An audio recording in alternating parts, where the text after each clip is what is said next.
We've talked about this to a certain extent a few times in regards to Clemson's place in the ACC, Clemson having to lift up the ACC. What's their responsibility? How much should they take a hit for their schedule? All those things. So Dabo Swinney made comments. I certainly posted my thoughts on what he had to say earlier today. And so those are out there for anyone who would like to hear my comments, because we'll get your take on what he had to say and some of the criticism that has come his way because of what he said. Right. Yes, I saw your comments, and your comments are actually the norm. I mean, pretty much everybody is agreeing with you, outside of the Clemson bubble that we live in. And I have a lot of takes on this. So you have to look at this from a few different angles here, because there's one main thing that I think people are missing in this whole thing. First of all, this is nothing new for Dabo Swinney. He's been propping Clemson up as being an underdog ever since he took over the job. Even after they started winning championships, he still year after year after year finds a way to make Clemson feel, quote unquote, disrespected. This is a tactic of his, and this is not a new tactic in football. Nick Saban's known for doing this. I had a lot of Alabama fans let me know that this is also something that Bear Bryant used to do whenever he was winning a lot of championships. And so, the Roy bus and little old Clemson, this is just an extension of that. But I think the main thing that people are missing here is I don't think that he's speaking to the media or to fans of other teams. He's speaking directly to his own team through the media, and probably more importantly, to recruits. I think that's the thing that people are missing here, because recruits love a coach like this. If you're going to choose between X team and Clemson, if you're on the fence, they love a coach like this who puts himself out there and makes this team a martyr, and they say, oh God, this guy goes out of his way to stand up for his team and defend them. Even if you think they don't need defending, is not the point. It's the perception that he is defending the team. It's also a motivational tactic for the current team. He's got these players right now believing that they are an underdog, that they are being disrespected. And the proof of that came out earlier today, where they did the weekly press conference with the players and asking them about this. And all of them said the same thing. They all agree with him that Clemson's being disrespected. So he's got them believing that as well. And there's nothing more satisfying as a Clemson fan to have your team extra motivated going into the postseason. The second part of this is that he's playing to his base like a politician would do. Because while a lot of people out there think this was, unwarranted and maybe silly, and he's crying and whining, listen, here's his base. You have Clemson fans, you have the current and former players, and you have the recruits. Have you heard a single Clemson fan say they're tired of him doing this? No. Have you heard a single player, former or current, say that they're tired of this? No. Have you heard a single recruit? Because right now Clemson is number one in the country in the recruiting rankings, that with 6 5-stars. I think the next closest team is Ohio State with 3. And I think maybe Alabama has 3 as well. Have you heard a single recruit today come out and say, I'm withdrawing my commitment from Clemson because we're tired of this whining from Dabo? No, they love it. So anybody outside of that constituency, which is the Clemson fan base, players and recruits, it doesn't matter. I think he's a genius. I think that he knows exactly what he's doing. I don't think this was a off the cuff thing that just happened to happen in that press conference. He planned on saying everything he said in that press conference before he ever walked in there. And it works. It's been working for years, and it continues to work. Yeah, if you look at all the great coaches, they certainly have their tactics, and Nick Saban does that to a certain extent as well. Urban Meyer, I think, knows that that's not his game, so he just plays it straight and gives you as little as possible. But Dabo Swinney, so my response to Dabo Swinney's comments aren't in ignorance of knowing what he's doing. I don't have an issue with what he's doing. Yes, the two most important groups of people that he needs to get a message across to are exactly what you just stated: his current team and his future team, his prospective athletes that could be possibly choosing Clemson. Those are the two most important groups of people to him. Yes, coaches make statements where they're speaking to the media, they're speaking to they're speaking to boosters, they're speaking to alumni, they're speaking to fans at certain times. But for this particular message, those are the most important people on the planet to him: his current team and those that may sign to play with Clemson that he's trying to get into the fold. So I understand all that. but I still have the right to say, why don't you just knock it off? You're whining. Who's disrespecting you? I just so I'm just taking my place in responding to his comments. I fully know what he's doing, and Yeah. yes, I'll stop a little bit short of genius, but he obviously knows what he's doing. He has built a tremendous program. So the things that I stated up front, of course, are going to be lost, I'm sure, by Clemson fans who want to criticize what I have to say. And of course, then they have the right to certainly criticize what I have to say in response to Dabo Swinney's comments. But I have the utmost respect for what Dabo Swinney has done on the field, which is indisputable. Anyone would be a moron to in any way criticize what he's accomplished on the field, because that's just been beyond what anyone could have in their wildest dreams expected him to do at Clemson, number one, but also just as a leader of men, young men, developing them. By every indication that I've seen, he's a tremendous football coach. He relates to his players. They respect him. He builds those relationships. He's been a great coach from that standpoint as well. So the things that he's doing for that program that are really important to it, what he says in front of a group of reporters and a bunch of media, doesn't matter much unless he's going to go off the rails and do something stupid. So I have no issue with him doing that. I'm just taking my response and my place in calling him out for it. Yeah, and the other part of this is that I think this is a culmination of him getting frustrated throughout the year from several things. One, fielding the questions about Clemson's schedule. He has been getting very irritated about that, and this sort of came to a head at the end of the season this year, because he's got a point. Now, listen, the ACC is considered widely to be the worst conference in football. I mean, I don't know if I just necessarily agree with that. Now, I'd say there's obviously they're very top heavy as Clemson and everybody else, but the ACC right now has 10 bowl teams. Last year they had 11. The year before that they had 11.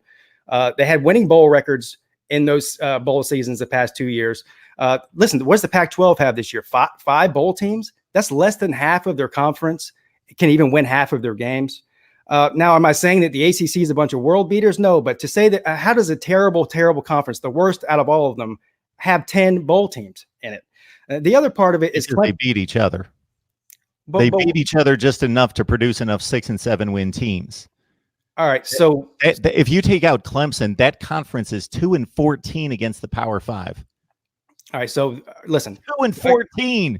Listen, Clemson in itself. Forget the rest of the ACC. Clemson itself is the only team in the country, the only one that has 10 Power 5 wins.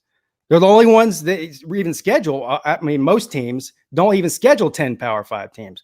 Ohio State doesn't have 10 Power 5 wins. Alabama, Georgia, LSU, go down the line. None of them have 10 Power 5 wins. And then he goes out of his way every single year since he's been head coach to schedule decent to great, good or great out of conference games. It's always against an SEC team. Auburn 4 times, Georgia twice, Texas A&M twice, Notre Dame. Play Notre Dame against next year in South Bend. So he's not running away from a bad schedule. He can't control what Texas A&M. You know, when Clemson beat Texas A&M early in the year, they were ranked number 12. You have LSU fans running around saying we've got 4 top 10 wins, and they're claiming Texas is one of those. Now, how can you claim Texas as a top 10 win in November, but Clemson can't claim Texas A&M as a top 15 win in November? It doesn't make any sense. So there is a perceived, whether you agree with it or not, I know a lot of people do agree that there is some sort of SEC bias. And that was what he was pointing out the whole Georgia thing. And if you look at the very first playoff rankings that came out a month ago, Alabama was ranked ahead of Penn State 1 spot. Now, if you're going off of resume, they were both undefeated at that point. Penn State clearly had a better resume and better wins than Alabama did, but Alabama was ranked 1 spot ahead. Now, why is that? Well, the committee told you, well, yeah, we use resume for some teams, but when it came down to Penn State versus Alabama debate, we just think Alabama's better. So there's some validity to the SEC bias. Now, I'm not saying that Georgia's not worthy of being in the 4th spot. I'm not saying that. But, I think that Dabo Swinney feels like, what does Clemson have to do to be ranked ahead of some of these other teams? And that's just where he's coming from. I think the way it stands right now, they're number 3, and we've got 3 viable teams that could be ranked to number 1. And there's basically 3 factors that come into play. It's, okay, what's your record? Which, of course, it's perfect. and there are two other teams that are perfect. And then we've got the second consideration is that who have you played? And then the third consideration is how dominant have you been in those games? Well, Clemson checks off the dominance factor, except against North Carolina, and they check off the perfect record, but they don't have a schedule that compares to the other two. So he's got to consider that we're going to be ranked number 3, and not somebody has to be ranked number 3. So somebody's going to be disrespected. Is it Ohio State, LSU, or Clemson? Well, it's got to be Clemson. Right. I agree with that, by the way. I agree with the number 3, right? I don't care. Here's one thing he did say that I did not agree with. When he said that they're trying to keep us out of the playoffs, I don't think that's true at all. I don't buy that. I think he sort of went a little bit too far with that one. But the other part of this is he feels disrespected as far as his players go. I know that these past couple of weeks he's been really, really hot about this Travis Etienne thing with the Doak Walker Award, and I think he's got a valid argument with that. I mean, if you look at Etienne this year, he's got 1,386 yards, 16 touchdowns on only 168 attempts. The next closest guy has like 60 more carries than Etienne. As far as these guys that are being considered for this award. So that's 4 games worth of touches for Etienne. If Etienne got 4 more games, do you think he wouldn't pass them in yards and touchdowns? He certainly would. And 8.3 yards per carry. This guy has had a historic career at Clemson, the all-time touchdown leader in the ACC. Will go down as one of the best running backs in the history of college football for what he's done. And he's not even being invited to be at that award. And that really, really has clearly pissed off Dabo Swinney. And I think that the culmination of all these things, the criticism of the schedule, even though they keep winning, even though they keep dominating everybody, and these players getting snubbed like Etienne for these awards, I think that all sort of came to a head, and he sort of lashed out, after the last game. So I'm looking at the finalist list right here because I was not keeping up with that situation. So we've got a situation in which some awards will say, okay, we've got a certain number of finalists based on their earning that right to attend the award. So we might invite 3, we might invite 5, whatever. And then other awards will say it's always going to be 3 finalists. So I don't know what the situation is here, but we've got 3 finalists. And if their rules are that we select 3 finalists and we bring those to the award ceremony, then I just think that the 3 other guys, I'm not going to run down their statistics, but I think it's a difficult decision and somebody's got to be left out. I agree. I mean, but here's the question. What do you value more? Just total stats, total yards and touchdowns, or what you do when you touch the ball? That's the question. Well, the 3 other guys played better opponents. I know that. All right. Well, I see. Well, that's debatable too. So you're telling me that Chubba Hubbard, or whatever the hell that guy's name is from Oklahoma State, you're telling me that guy's played better defenses than Etienne all year in the Big 12?